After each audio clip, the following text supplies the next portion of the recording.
তোমরা যারা ক্লাস 10-এ তোমাদের ফার্স্ট ইউনিট এসে গেছে, প্রথম পার্বিক মূল্যায়ন, সেখানে ভূগোলের প্রাকৃতিক আঞ্চলিক মিলিয়ে আমি টোটাল সাজেশনটা রেডি করে দিচ্ছি, আর কিভাবে উত্তর করবে তার প্যাটার্নটাও শিখিয়ে দিচ্ছি। এবং শেষে আমি কি করব, এইগুলোর প্রত্যেকটা পার্ট ধরে ধরে, অধ্যায় ধরে ধরে এক একটা ভিডিও মারফত তোমাদের কাছে পৌঁছে যাব, যেখানে তুমি নদীর ক্ষয়কার্যের ফলে সৃষ্ট ভূমিরূপ, নদীর সঞ্চয় কার্যের ফলে সৃষ্ট ভূমিরূপ, হিমবাহ, বায়ু তার ক্ষয় সঞ্চয় জলধারা, সেই সঙ্গে তুমি ভূপ্রকৃতি পাঠ, প্রশাসনিক বিভাগ, সেখান থেকে আঞ্চলিক ভূগোলের জলসম্পদ, স্বাভাবিক উদ্ভিদ, মৃত্তিকা, জলবায়ু, প্রত্যেকটা পার্ট ধরে ধরে ধরে ধরে আমি তোমাদের সামনে উপস্থিত হব। তার আগে আমি বলে দিই যে আমি ছবিগুলো এঁকেছি কেন। অ্যাকচুয়ালি ভূগোল হচ্ছে ছবি এঁকে এঁকে উত্তর করার একটা বিষয়। সেখানে দেখো, আমি প্রথমে প্রাকৃতিক পার্ট থেকে শুধু নদীর একটা পার্ট এঁকেছি, আর আঞ্চলিক পার্ট থেকে শুধু ভারতের একটা ভূপ্রকৃতি পার্ট এঁকে এবং ভাগ করে দিয়েছি যে কতগুলো ভাগ করা হয়েছে। আমাদের আজকে মূল উদ্দেশ্য এটা নয়, উদ্দেশ্য হচ্ছে প্রাকৃতিক এবং আঞ্চলিক থেকে কোন 5 গুলো তোমাকে ফার্স্ট ইউনিটে করে যেতে হবে, এবং যেগুলো 2026 মাধ্যমিক ক্যান্ডিডেটস, তোমরা 2026 মাধ্যমিকেও খুব ইম্পর্টেন্ট, এবং সেই প্রশ্নগুলো তোমাকে দারুণ করে রেডি করতে হবে। প্রথমে তো প্রথম ইউনিটের কথা ভাবো। তাহলে প্রথম ইউনিটে আমি আগে একটা স্ট্রাকচার দিচ্ছি, সেটা আগে বুঝে নাও। তোমাদের 5 মার্কসের প্রশ্ন মোট 2টি করতে হবে, 5 দুগুণ 10। এর বিভাগটা থাকবে উম্ম। এই বিভাগ উম্মের 5 দাগ নম্বর, তার 5.1, 5.2 এরকম দুটো দাগ থাকবে। 5.1-এ থাকবে প্রাকৃতিক পার্ট থেকে, আর 5.2-এ থাকবে আঞ্চলিক পার্ট থেকে। ক্লিয়ার? সেখানে 5.1 থেকে একটি প্রশ্ন করতে হবে, 5 গুণ 1 সমান 5, আর আঞ্চলিক ভূগোল থেকে একটি করতে হবে, 5 গুণ 1 সমান 5। সেখানে দুটি প্রশ্ন দেওয়া হবে এখানে, 5.1.1, 5.1.2। এটা প্রাকৃতিক ভূগোল থেকে। অর্থাৎ তোমাদের প্রাকৃতিক ভূগোলে একটি চ্যাপ্টার আছে, বহির্জাত প্রক্রিয়া ও তাদের দ্বারা সৃষ্ট ভূমিরূপ, মানে নদী, হিমবাহ, বায়ু।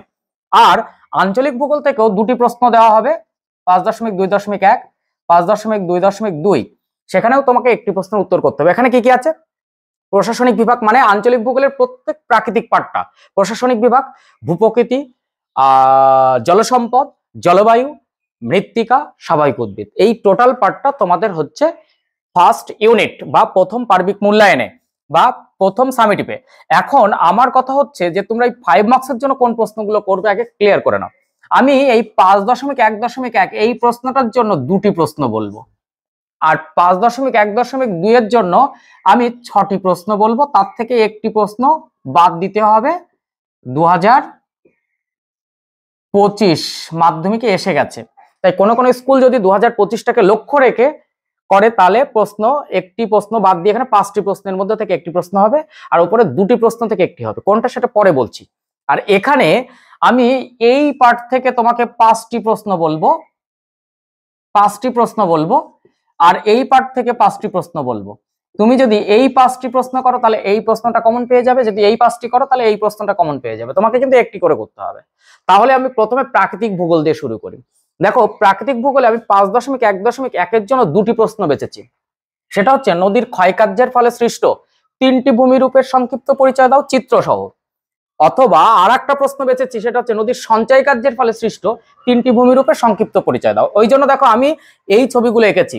গিরিখাত, ক্যানিয়ন, জলপ্রপাত, আবদ্ধ শৈলশিরা, এগুলো হচ্ছে নদীর ক্ষয়কার্যের ফলে সৃষ্ট ভূমিরূপ। এর থেকে যে কোনো 3টে করলে হবে। এছাড়াও তুমি অন্য পাতও নিতে পারো, জলপ্রপাত না নিয়ে প্রপাত কূপ নিতে পারো, মন্থকূপ নিতে পারো। এবার যদি সঞ্চয় কার্য দেয় যে নদীর সঞ্চয় কার্যের ফলে, তাহলে তুমি পলল ব্যাজনী নিতে পারো, স্বাভাবিক বাদ প্লাবনভূমি, অশ্বক প্রাকৃতিক হ্রদ নিতে পারো, বদ্বীপ নিতে পারো। তো যে কোনো 3টি ভূমিরূপে তোমার সংক্ষিপ্ত পরিচয় এটা করতে হবে। এই দুটি প্রশ্ন যদি তুমি করে যাও তাহলে তোমার 5.1.1 প্রশ্ন কমপ্লিট। যদি কারোর উত্তর লাগে অবশ্যই কমেন্ট করো, আমি উত্তর দিয়ে দেবো। এবং তোমরা ডেসক্রিপশনে আমি একটা লিঙ্ক দিয়ে দিচ্ছি, এই ছবিগুলো কিভাবে কালার পেন্সিল দিয়ে করবে আমি হাতে ধরে দেখিয়ে দিয়েছি। এবং সেইভাবে তোমরা যদি খাতায় রিপ্রেজেন্ট করতে পারো, বিগত বছরগুলোর মতন তুমিও ভূগোলে 100 করে যাবে, কোনো সমস্যা নেই। ভূগোল একটা মানে স্কোরিং সাবজেক্ট, এখানে প্রচুর স্কোর বাড়ানো যায়।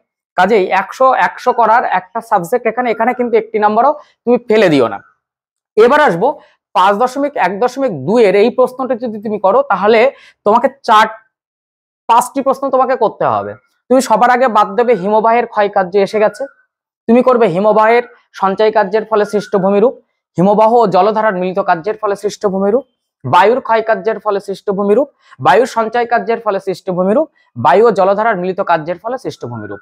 তাহলে বায়ু থেকে 3টি আর হিমবাহ থেকে 2টি, এই 5টি করলে তুমি এই প্রশ্নটি কমন পাবে। তাহলে আমি প্রাকৃতিক ভূগোলের ফার্স্ট ইউনিট বলে দিতে পারলাম, এর বাইরে তোমাকে করতে হবে না। এরপর আসছি আমি আঞ্চলিক ভূগোলে। এই আঞ্চলিক ভূগোলের প্রথম যে পার্টটি হবে, এই প্রশ্নটি হবে ভূপ্রকৃতি এবং জল সম্পদ, তার উপর থেকে এই প্রশ্নটি হবে। সেখানে তুমি জল সম্পদটা সবার আগে হাত দিয়ে নাও।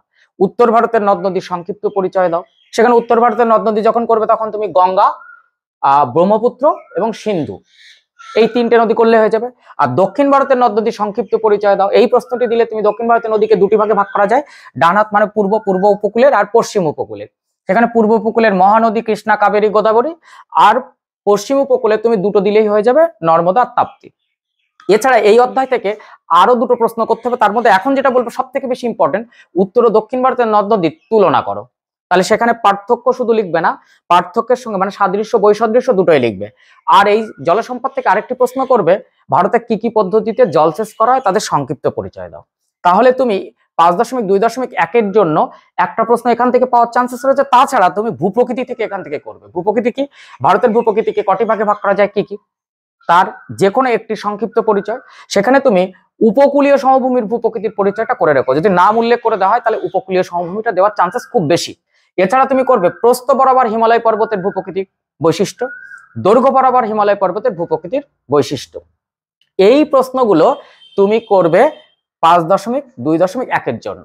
আর 5.2.2 এর জন্য তুমি চলে যাবে জলবায়ু, মৃত্তিকা, স্বাভাবিক উদ্ভিদ। সেখানে কোন প্রশ্নগুলো করবে, প্রথমে জলবায়ুতে যাই। জলবায়ুর বৈশিষ্ট্য লেখো, মানে ভারতের জলবায়ুর বৈশিষ্ট্য লেখো। ভারতের জলবায়ুর নিয়ন্ত্রকগুলি কি তার সংক্ষিপ্ত পরিচয় দাও। ভারতের জলবায়ুতে মৌসুমী বায়ুর প্রভাব কতখানি। এরপর তুমি চলে যাবে মৃত্তিকা। ভারতের মৃত্তিকাকে কটি ভাগে ভাগ করা যায়, যে কোনো 2টি ভাগের পরিচয় দাও। ভারতের স্বাভাবিক উদ্ভিদ, ভারতের স্বাভাবিক উদ্ভিদকে কটি ভাগে ভাগ করা যায়, যে কোনো 2টি ভাগের সংক্ষিপ্ত পরিচয় দাও। এর মধ্যে দিয়ে 2025-এ এসে যাওয়া প্রশ্ন এখন বাদ রাখছি না। ইউনিট কমপ্লিট হবে, first unit, second unit complete হবে, টেস্টের আগে গিয়ে আমি বেছে দেবো, সেগুলো বাদ দিয়ে দেবে। এবং আমি যে প্রশ্নগুলো যে বলবো সেগুলোই তোমার আসবে, এটা তুমি ধরে রাখো।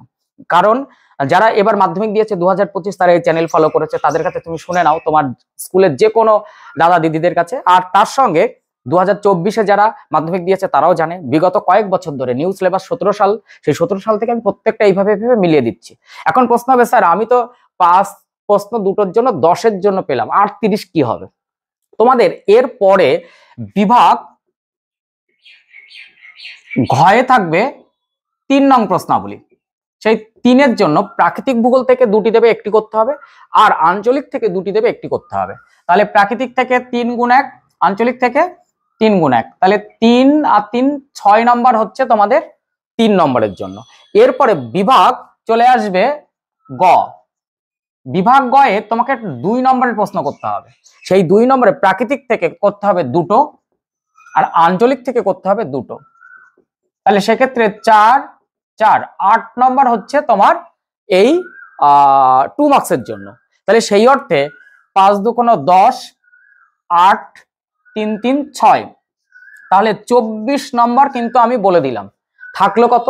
সেই জায়গা থেকে 16 নম্বর তোমাদের বাকি আছে। এই 16 নম্বরের এমসিকিউ 8, এসএকিউ 8। এই এমসিকিউ 8টা কিভাবে হবে? প্রাকৃতিক থেকে 4টি আর আঞ্চলিক থেকে 4টি। সেই জায়গা থেকে একটুও বেশি দেওয়া হবে না।